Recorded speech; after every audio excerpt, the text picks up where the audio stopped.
আপনারা দেখছেন একুশে টেলিভিশন।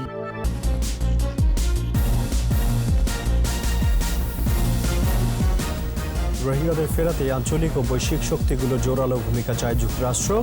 জঙ্গিবাদের বিরুদ্ধে জিরো টলারেন্স। তৃণমূলের সেবা করতে নবীন কর্মকর্তাদের নির্দেশ প্রধানমন্ত্রীর। ধর্ষণ রোধে জনসচেতনতা সৃষ্টির তাগিদ।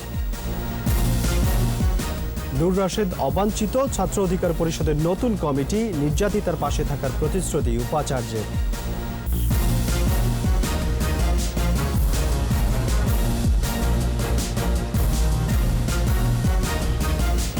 ছিলেন ফার্স্ট সিকিউরিটি ইসলামী ব্যাংক লিমিটেড সংবাদ শিরোনাম। আমন্ত্রণ জানাচ্ছি রাতের 21 সংবাদে। আপনাদের সাথে আছি রাজিউর রহমান। দর্শক, 21 টেলিভিশনের সংবাদ একই সাথে সরাসরি দেখতে পাবেন আমাদের ফেসবুক পেজ www.facebook.com/2124 অনলাইনে। এছাড়া সংবাদে আরও থাকছে: পাচার হওয়া অর্থ সম্পদের হিসাব চেয়ে বিভিন্ন দেশে দুদকের চিঠি। তথ্য মিলেছে 22 জনের।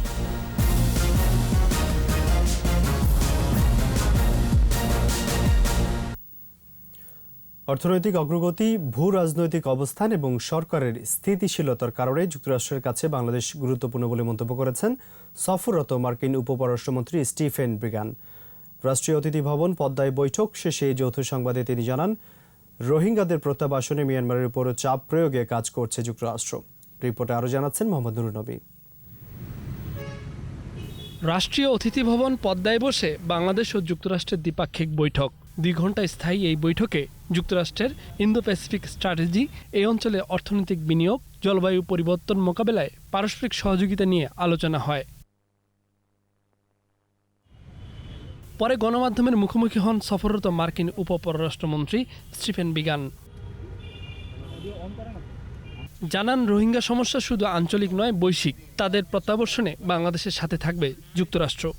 As much as possible to influence decisions inside Myanmar regarding the treatment and restoration of rights of these people. But I also want to emphasize that this requires a regional and a global response. All countries need to work together shoulder and shoulder. This is a global priority and one that every major country in the Indo-Pacific should be speaking with equal outspokenness. Stephen began জানান, corona মহামারী মোকাবেলায় সহজে প্রতিষেধক পেতে বাংলাদেশকে সহযোগিতা করবে যুক্তরাষ্ট্র।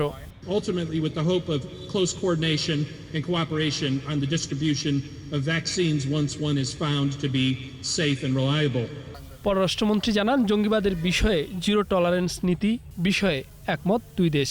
তথ্য প্রযুক্তি, জ্বালানি, ব্লু ইকোনমি সহ নানা খাতে উন্নয়ন সহযোগী হতে আগ্রহ দেখিয়েছে যুক্তরাষ্ট্র। Bangladesh is gaining more attention and due to its economic growth and stability and also because of our geopolitical location. And we are thankful that USA is giving us top importance. বঙ্গবন্ধুর পলাতক খনি রাশেদ চৌধুরীকে ফেরত পাঠানোর বিষয়টি বিবেচনাধীন আছে জানিয়ে পররাষ্ট্রমন্ত্রী বলেন, এ বিষয়ে আইন পর্যালোচনার কথা ভাবছে যুক্তরাষ্ট্র।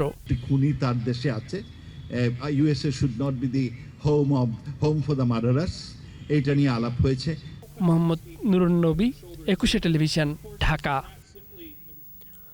প্রধানমন্ত্রী শেখ হাসিনার সাথে সাক্ষাৎ করেছেন যুক্তরাষ্ট্রের উপপররাষ্ট্রমন্ত্রী স্টিফেন বিগান। গণভবনে সাক্ষাতের সময় কোভিড-19 মোকাবেলায় বাংলাদেশ সরকারের নেয়া উদ্যোগের প্রশংসা করেন মার্কিন উপপররাষ্ট্রমন্ত্রী বিগান। 2 দেশের আর্থসামাজিক অংশীদারিত্ব এবং পারস্পরিক সম্পর্ক উন্নয়নে করণীয় নিয়েও আলোচনা হয়। প্রধানমন্ত্রী শেখ হাসিনা রোহিঙ্গা ইস্যু তুলে ধরে বৈশ্বিক সমর্থন চান। এ সময় প্রধানমন্ত্রীর কার্যালয়ের মুখ্য সচিব, প্রেস সচিব, সামরিক সচিব সহ মার্কিন দূতাবাসের ঊর্ধ্বতন কর্মকর্তারা উপস্থিত ছিলেন।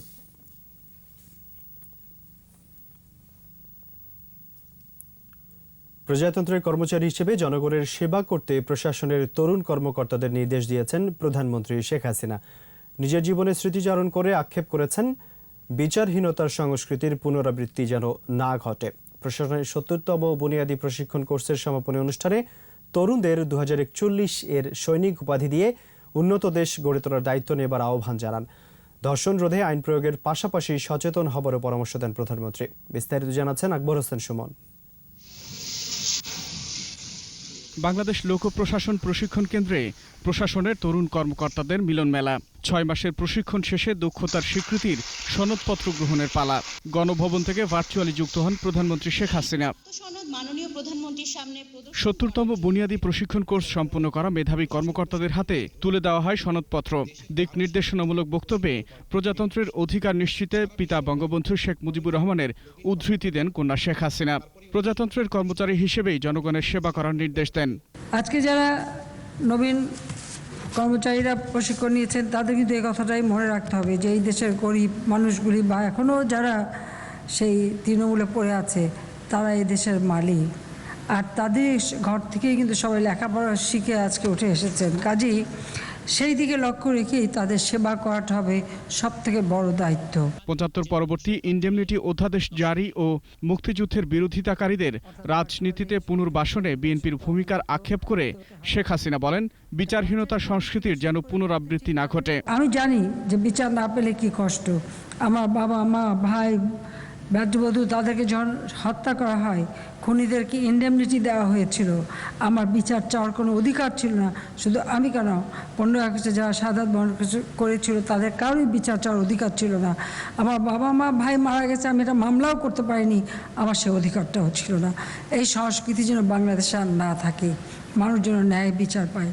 ধর্ষণের মতো সামাজিক ব্যাধি রোধে সচেতনতা বাড়ানোর তাগিদ দেন প্রধানমন্ত্রী।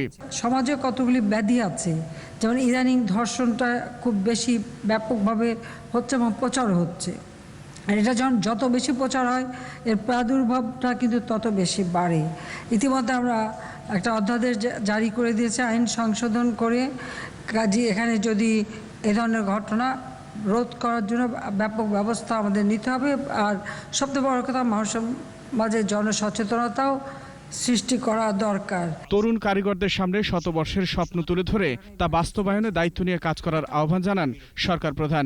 আপনারাই হচ্ছেন এই নতুন প্রজন্ম, আপনারাই সৈনিক, আপনারাই এদেশকে সেইভাবে গড়ে তুলবেন। আকবর হোসেন সুমন, 21 টেলিভিশন, ঢাকা। নূর আর রাশেদকে অবাঞ্ছিত ঘোষণার মধ্য দিয়ে ভাঙল সাধারণ ছাত্র অধিকার সংরক্ষণ পরিষদ। একই সঙ্গে গঠন করা হয়েছে পরিষদের নতুন আহ্বায়ক কমিটি। জাতীয় প্রেস ক্লাবে সংবাদ সম্মেলনে নূরের বিরুদ্ধে মানুষের আবেগ পুঁজি করে ফায়দা লোটা সহ ধর্ষকের পক্ষে অবস্থান নেয়ার অভিযোগ আনা হয়।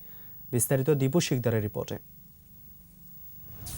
নূর সহ তার সহযোগীদের বিরুদ্ধে ধর্ষণের মামলা করা ঢাকা বিশ্ববিদ্যালয়ের সেই ছাত্রী এখনও বিচারের দাবিতে অবস্থান করছেন টিএসসিতে। এরই মধ্যে তিনি অসুস্থ হয়ে পড়েছেন, জানান তার পরিচিত জনেরা। বিশৃঙ্খলা বা কিছুই করার জন্য বসে নেই, আমরা শুধু আমাদের ধর্ষকের শাস্তিটা চাই। এটা যেই হোক, যতক্ষণ পর্যন্ত ওর দাবি পূরণ না হবে ওইখানেই অবস্থান করবে। এদিকে জাতীয় প্রেস ক্লাবের সংবাদ সম্মেলনে নূরের বিরুদ্ধে বিস্তর অভিযোগ উপস্থাপন করা হয়। এর ভয়াবহতা এতটাই প্রকট হয়েছে যে ঢাকা বিশ্ববিদ্যালয়ের শিক্ষার্থী ধর্ষণের মামলাকে রাজনীতিকীকরণ করে সামাজিক যোগাযোগ মাধ্যমে ভিকটিমকে নোংরাভাবে আক্রমণ করা হয়েছে। সম্প্রতি তাদের আর্থিক অস্বচ্ছতা, নারী কেলেঙ্কারি, সংগঠনের অভ্যন্তরীণ স্বৈরাচারী সিদ্ধান্ত, নীতি নৈতিকতাহীন আচরণ, তৃণমূলকে অবমূল্যায়ন, ত্যাগী ও পুরাতন নেতাদের সাময়িক বহিষ্কার করা সহ নানাবিধ বিষয় নিয়ে আপনাদের সামনে কথা বলার জন্য আমরা উপস্থিত হয়েছি। অভিযোগ আছে, নূর সিন্ডিকেটের অনৈতিক কোনো কাজে বাধা দিলে উল্টো তারা সামাজিক যোগাযোগ মাধ্যম, ফোন ও SMS-এ হুমকি দেয়, ছড়ায় প্রোপাগান্ডা। মানুষের আবেগ, ইমেজকে পুঁজি করে মানুষের ইমোশনকে নিয়ে যেরকম নোংরা রাজনীতির প্ল্যাটফর্ম গড়ে উঠতে চাচ্ছে, এক্ষেত্রে আমাদের ত্যাগী এবং পুরাতন লোকগুলো আমাদের এই সংগঠন থেকে বেরিয়ে যাচ্ছে। এখনো নূর সংগঠনের অনেক নেতাকর্মীকে দিনরাত মানসিক নির্যাতন করছে বলেও অভিযোগ জানানো হয়। সংগঠনের নেতাকর্মীদের এক প্রকার মানসিকভাবে অত্যাচার করে যাচ্ছে। দীপু শিকদার, 21 টেলিভিশন, ঢাকা। ধর্ষণের শিকার শিক্ষার্থীর পাশে থাকার প্রতিশ্রুতি দিয়েছেন ঢাকা বিশ্ববিদ্যালয়ের উপাচার্য অধ্যাপক আখতারুজ্জামান। এদিকে মামলার 2 আসামি গ্রেপ্তার হলেও ডাকসুর সাবেক ভিপি নুরুল হক নূর সহ আসামিরা গ্রেপ্তার না হওয়া ক্ষোভ জানিয়েছেন ওই শিক্ষার্থী ও তার বন্ধুরা। বিস্তারিত জানাচ্ছেন দীপু সারওয়ার। ধর্ষক ও তার সহযোগীদের বিচারের দাবিতে রাজু ভাস্কর্যের সামনে বিশ্ববিদ্যালয় শিক্ষার্থীর টানা অবস্থান। কর্মসূচি শুরু হওয়ার পর থেকে বেশ কয়েকবার অসুস্থ হয়ে পড়লেও ঢাকা মেডিকেল কলেজ হাসপাতালে চিকিৎসা শেষে বারবারই ফিরে এসেছেন রাজু ভাস্কর্যে। তার বন্ধুরা জানালেন, রাজধানীর লালবাগ, কোতোয়ালি ও সাইবার ট্রাইব্যুনালে 3টি মামলা হয়েছে। আসামির সংখ্যা 6 জন। তবে 2 আসামি গ্রেপ্তার হলেও ডাকসুর সাবেক ভিপি নূর সহ অন্য 3 আসামি প্রকাশ্যেই ঘুরে বেড়াচ্ছে। আমরা তো শুধু চাই যে আমাদের ন্যায্য দাবিটা পূরণ হোক, ধর্ষকের শাস্তিটা চাই, এটা যেই হোক। এদিকে ঢাকা বিশ্ববিদ্যালয়ের শোক দিবসের অনুষ্ঠান শেষে উপাচার্য জানান, শিক্ষার্থীর পাশেই থাকবে বিশ্ববিদ্যালয় প্রশাসন। আইনের যথাযথ প্রয়োগ এবং নিজস্ব গতিতে আইনকে চলতে দেওয়া, সেটি আমাদের প্রত্যাশা থাকবে। আর মেয়েটি আমাদের মেয়ে, সুতরাং আমাদের নৈতিকভাবে সবভাবেই আমরা আমাদের মেয়েটির পাশে থাকি, সেটি আমাদের সকলেরই একটি বড় প্রত্যয়। ছাত্রলীগ নেতারাও শিক্ষার্থীর বিচারের দাবি নিয়ে সংগঠনের অবস্থান তুলে ধরেন। নূর যে অবমাননা করেছে আমার বোনটিকে, যেভাবে কটূক্তি করেছে এবং খারাপ কথা বলেছে, এই জন্য তাকে জাতির উদ্দেশ্যে ক্ষমা চাওয়া উচিত। এদিকে police bureau of investigation PBI এর প্রধান জানিয়েছেন, মামলার নথি হাতে পেলেই তদন্ত শুরু করবেন তারা। আমরা ঠিক করেছি যদি মামলাটি আসে তো আমরা একজন ঊর্ধ্বতন কর্মকর্তা দিয়ে, এবং সেই কর্মকর্তা অবশ্যই মহিলা হবে। দীপু সারোয়ার, 21 টেলিভিশন, ঢাকা। নিচ্ছি বিরতি। স্বাস্থ্যবিধি মেনে চলুন, সুস্থ থাকুন। যখন ফিরছি তখন অন্যান্য খবরের সঙ্গে আরও থাকবে। টাঙ্গাইলে মাদ্রাসা শিক্ষার্থীকে সংঘবদ্ধ ধর্ষণ মামলায় রায়, 5 আসামির মৃত্যুদণ্ড। খবর আমন্ত্রণ রাতের 21 সংবাদে। টাঙ্গাইলে মাদ্রাসা ছাত্রীকে সংঘবদ্ধ ধর্ষণের মামলায় 5 জনকে মৃত্যুদণ্ড দিয়েছেন নারী ও শিশু নির্যাতন দমন ট্রাইব্যুনাল। রায় ঘোষণার সময় 2 জন আসামি উপস্থিত ছিল, বাকি 3 আসামি এখনও পলাতক। রায়ে সন্তোষ প্রকাশ করেছেন ভিকটিমের স্বজন ও এলাকাবাসী। আর এই রায়কে যুগান্তকারী বলছেন রাষ্ট্রপক্ষের আইনজীবী। টাঙ্গাইল প্রতিনিধি কাজী রিপনের রিপোর্ট জানাচ্ছেন মাসুম আলিসা। টাঙ্গাইলে 2012 সালে মাদ্রাসা ছাত্রীকে সংঘবদ্ধ ধর্ষণ মামলার রায় ঘোষণার দিন ধার্য ছিল। 2 আসামির উপস্থিতিতে রায় ঘোষণা করেন নারী ও শিশু নির্যাতন দমন ট্রাইব্যুনালের বিচারক। 5 জনকে ফাঁসির দণ্ড দেয়া হয়। এই রায়ে সন্তোষ প্রকাশ করেছেন ভিকটিমের স্বজন ও এলাকাবাসী। এই আদেশ সে আমরা খুবই খুশি হয়েছি। উপযোগী একটা রায় হয়েছে। সরকার যে একটা উদ্যোগ নিয়েছে খুব ভালো হয়েছে, যে ভবিষ্যতে যতগুলো ধর্ষণ মামলা হবে ততগুলো রায় যেন ঠিক এইভাবেই, যে প্রত্যেকটা আসামিকে যেন মৃত্যুদণ্ড দেওয়া হয়। রাষ্ট্রপক্ষের আইনজীবী বলেন, নারী ও শিশু নির্যাতন দমন আইনের 9-এর 3 ধারা এবং 30 ধারায় এই রায় দেয়া হয়েছে। নারী ও শিশু নির্যাতন দমন ট্রাইব্যুনালে বিজ্ঞ বিচারক 5 জন আসামিকে মৃত্যুদণ্ড এবং 1 লক্ষ টাকা করে জরিমানার আদেশ দিয়েছেন। রায়ের বিরুদ্ধে আপিল করার কথা জানিয়েছে আসামিপক্ষ। বিজ্ঞ আদালত যে রায় দিয়েছেন, মৃত্যুদণ্ডের আসামিকে স্টেট ডিফেন্স দেওয়ার সুযোগ দিতে হবে। পলাতক আছে 3 জন, কাজেই স্টেট ডিফেন্সের সুযোগ না দেওয়ায় আসামিপক্ষ ন্যায় বিচার থেকে বঞ্চিত হয়েছে। 2012 সালে ধর্ষণের শিকার ভুক্তভোগী শিক্ষার্থী ভুয়াপুর থানায় মামলা দায়ের করেন। পুলিশ তদন্ত শেষে 5 জনের বিরুদ্ধে অভিযোগপত্র দায়ের করেন। এর 3 বছর পর চার্জ গঠনের মধ্য দিয়ে বিচার কাজ শুরু হয়। মাসুম আলিসা, 21 টেলিভিশন। যশোরের মনিরামপুরে বাদল ও আব্দুল আহাদ নামে 2 জনকে কুপিয়ে হত্যা করেছে দুর্বৃত্তরা। বৃহস্পতিবার সন্ধ্যায় উপজেলার চাকুরিয়া ইউনিয়নের বারপাড়া গ্রামে ফাঁকা মাঠে এই হত্যার ঘটনা ঘটে। পুলিশ জানায়, নিহতদের গলা, বুক, পিঠ সহ শরীরের বিভিন্ন স্থানে ধারালো অস্ত্রের আঘাতের ক্ষত রয়েছে। নিহত বাদল রূপদিয়া বাজারে ইন্টারনেট সংযোগের কাজ করতেন, আর আহাদ পেশায় কৃষক। ঘটনাস্থল থেকে নিহতদের ব্যবহৃত একটি মোটরসাইকেল ও 2টি মোবাইল ফোন জব্দ করা হয়েছে।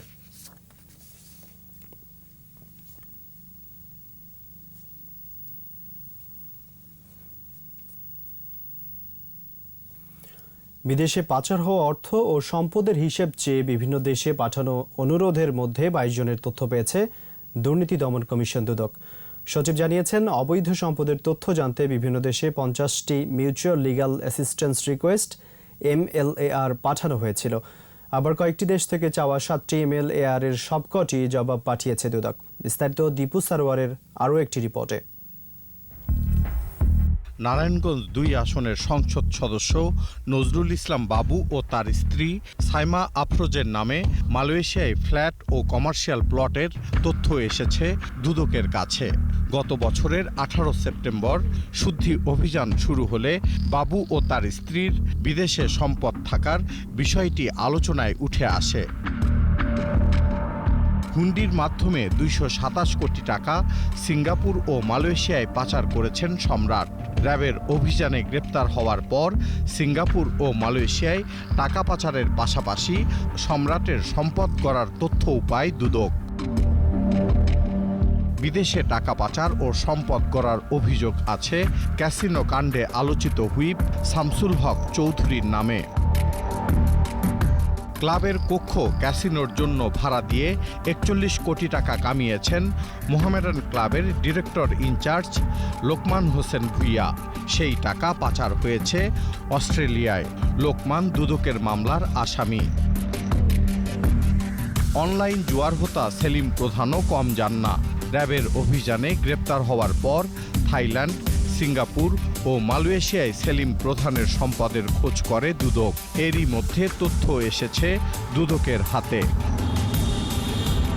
দুদক বলছে, রাজনীতিবিদ, সরকারি কর্মকর্তা কর্মচারী সহ 50 জনের অবৈধ সম্পদের তথ্য জানতে বিভিন্ন দেশের কাছে চিঠি পাঠানো হয়েছিল। Mutual legal assistance request MLR বিদেশের বিভিন্ন সংস্থাকে মানি লন্ডারিংয়ের মাধ্যমে কোনো অর্থ পাচার হয়ে থাকে, সেই অর্থ দেশে ফেরত আনার জন্য এই MLR পাঠানো হয়ে থাকে। আমরা 50টা দেশের মতো পাঠিয়েছি এবং আমরা 22টা দেশ থেকে ইতিমধ্যে জবাব পেয়েছি। আর বিদেশিরাও আমাদের কাছে MLR পাঠায়, আর 60টি দেশ থেকে আমরা MLR পেয়েছি। যে সমস্ত দেশের তথ্য দেওয়ার জন্য রিকোয়েস্ট পেয়েছিলাম সেগুলো হলো ইউনাইটেড কিংডম, কানাডা, ইতালি এবং সেন্ট লুসিয়া। দুর্নীতির অনুসন্ধান চলমান প্রক্রিয়া বলেও জানান সচিব।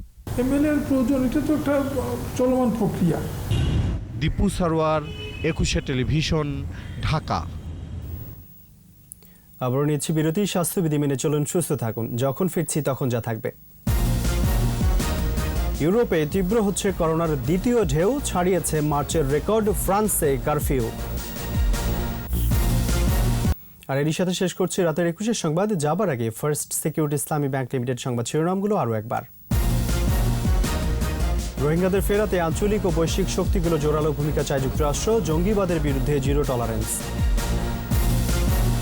তৃণমূলের সেবা করতে নবীন কর্মকর্তাদের নির্দেশ প্রধানমন্ত্রীর। ধর্ষণ রোধে জনসচেতনতা সৃষ্টির তাগিদ। এবং নূর রাশেদ অবাঞ্ছিত, ছাত্র অধিকার পরিষদের নতুন কমিটি। নির্যাতিতার পাশে থাকার প্রতিশ্রুতি উপাচার্যের।